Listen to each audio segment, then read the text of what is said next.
Imagine you are taking a road trip. You have the destination clearly mapped out, you know where you are going, you are excited about arriving there. You are making good time. The traffic is a little bit heavy, but you are navigating it all expertly. You are totally focused on where you are heading. Suddenly your car loses power and you don't have control. You scan down to your dashboard and see the fuel gauge is flashing and your heating gauge is off the scale. You pull to the side of the road.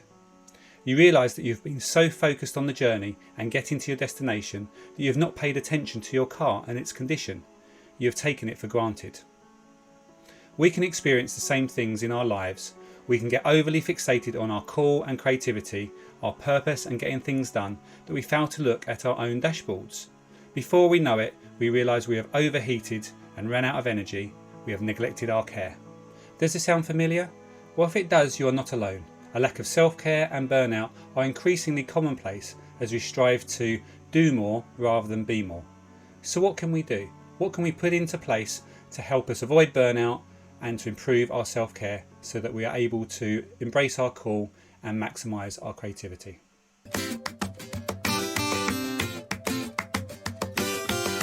Hey friends, and welcome back to the channel that helps you to be more and do less. I believe in order to live a fruitful life, we need a balance of three things. Firstly, an understanding of our call or purpose in life. Secondly, our care in terms of how we look after ourselves. And thirdly, our creativity in terms of what we produce and do. In my last video, I looked at 10 ways that we can improve our focus of our creativity by doing less. Today, I'm going to look at 5 ways which we can improve our self-care, focus on that and live a more sustainable life. I'm just going to be short and concise on these points with a few examples, and remember to stay on to the end for my bonus tip. So let's get into things. Rhythm, a regularly recurring sequence of events or processes. First and foremost, I believe it is critical for us to have a regular rhythm to our lives, and especially in terms of our care. Now, a rhythm really is a series of habits that we've got into that kind of look after the necessities. I'll come on to some of those in a minute, and make sure that they are functioning well, make sure they become effortless and a natural part of our lives. I love to use the analogy of athletics, and particularly the 400-metre hurdles event. The thing that fascinates me most about this event is that it's a great example of where rhythm is, in many ways, more important than raw speed or effort. What you have to do is you have to keep to a certain stride pattern in between the hurdles. So if you go as fast as you can and break the pattern, you will simply clatter into the hurdles. Fruitfulness in terms of our care requires a similar rhythm or stride pattern. So often we try and run the race as fast as we can, eager to get to the finish line, but what ends up happening is we hit the hurdles along the way, we kind of then fall out of the race, and it's very difficult to get back up and get back into it. Now, our rhythms are going to be different for each of us, and they will change in different seasons, but I believe it is really critical to have a rhythm, especially around our care. Recovery, a return to a normal state of health, mind or strength. This predominantly revolves around resting, and particularly sleep, which is the major way for our body to recover, for us to repair physical damage, to consolidate memories and put things back into order. But so often we can see sleep as the enemy, the thing that gets in our way. We often say to ourselves, well, if only I didn't have to sleep, then I could achieve so much. It's the kind of thing you have to have faith in. Are you willing to trade an hour's doing for an hour's sleep, on the basis that you'll be more fruitful in the long run?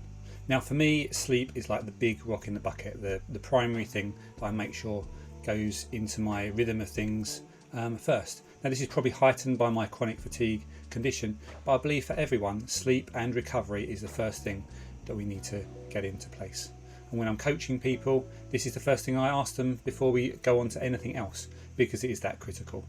And as a bit of a guide for you in terms of sleep and recovery, I think it's always good to make sure you're recovering and sleeping as much as you are being creative. So trying to make those two amounts of time being equal. Resource, a stock or supply of items or assets that can be drawn on by a person in order to function effectively. We need to resource ourselves well for the mission ahead. And when I think about this, think about resourcing and fueling ourselves, the obvious thing that comes to mind is our eating habits, what we consume day to day. Eating healthily is fundamental to our care. It's probably the area where we need the most discipline and focus. If I go back to the car analogy I used at the start of the video and putting fuel in the car, we wouldn't dream of putting the wrong fuel in the car. So let's not do that to ourselves. I'm no nutritionist, and each of us will have different fuel requirements, but it's important not to ignore this on our journey to being more fruitful. This thought can be extended a little bit further in terms of what we feed ourselves more generally. What we read, what we see, what we taste, all will have an impact on our physical, emotional and mental well-being. So this is a really important area, because after all, we are a reflection of what we feed ourselves. Re-energise. Give fresh vitality, enthusiasm or impetus to. This is about getting your energy levels back up and having things in your life that recreate you and re-energise you. They're things that will bring you joy, that will fill you up, that will bring a smile to your face. And the primary focus here is about joy. It's not about achievement, or it's not about doing the things that you think you ought to have to do. Exercise for many forms part of this re-energising process, helping to relieve stress and clear the mind. Others prefer deep play, which is all about taking maybe the skills that you use at work and you use them and play in a different context. This leads to inspiration and recreation around your creativity. For me, prior to my illness, sports was a major way for me to re-energise myself. Now, the simple pleasure of going to the cinema, watching a movie, watching the story unfold and learning from the creativity recreates me. I leave refreshed with a fresh perspective for life. Re-orientate. To adjust or align something in a new or different way. As we navigate life, we're going to come across things that cause us to drift off course or things that push us in a different trajectory. And it's important as a part of our care that we have a way of reorientating ourselves. Now, recovery, resourcing ourselves and re-energising ourselves need to come first before this reorientation phase, so we are clear in mind and have the energy to think about it. But it's important that we learn how to reorientate ourselves. What is critical in this is to have trusted friends and mentors around you. Now, we all have blind spots or perception filters influenced by our experience, our history, our gifting. But the thing with trusted friends and mentors, they'll help us gain perspective, help us reorientate ourselves so we're focusing in the right direction. And this is particularly the case with our care, which can often be skewed and go off track because of our draw to our call and our creativity. So make sure you have many trusted friends and advisors around you who can help you. So on to my bonus tip. Let's learn not to hurry. Do you feel your soul is lagging behind you? Are you always saying to yourself, I wish there was more time in the day?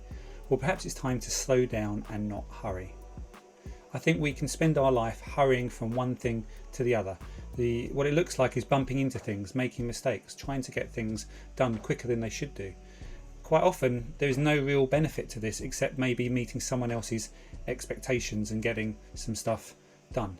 But it's important really to learn not to hurry. A fruitful life has no place for hurry, because hurry infers that we have more to do than we have time for. And it's often a result of a lack of prioritisation and not really saying no to the things that we should do. For me, learning not to hurry and overfunction has been a game changer for my care and for living with chronic fatigue. Now, a year ago I was fortunate to have a sabbatical, and in that time I was able to strip things back to the basics. But during that time it was amazing to see how much I did used to hurry, how much I just went from one thing to another as quickly as possible. But the sabbatical enabled me to step back and really have a look at what I was doing.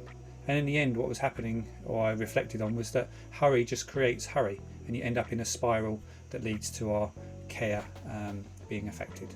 A great book to help on this is The Elimination of Hurry by John Mark Comer, and I recommend that to you. Link will be in the description below. So there you have it. If you want to look after yourself well and care for yourself well, make sure you have a regular rhythm in place that involves recovery, re-energising, reorientating, and make sure you are resourcing yourself well. And remember, try not to hurry also. So which of the areas I've talked about today stood out for you? Why not write it down and then use this learning circle tool, link coming up now, to help you reflect and then activate some action. Remember to take some action now, because if you leave it, it may not happen. I'd love to also get your viewpoints on this subject I've talked about today, how you focus and look after yourself, what things you have in place. So why not put them in the comments below, and then I'll get back to you. So that's it for today. If you found this video helpful, then please subscribe to the channel, like the video, and share with your friends so they can benefit. Please check out these two videos that will complement what I've said today and help you in your journey. And remember, be fruitful, and I'll see you in the next video.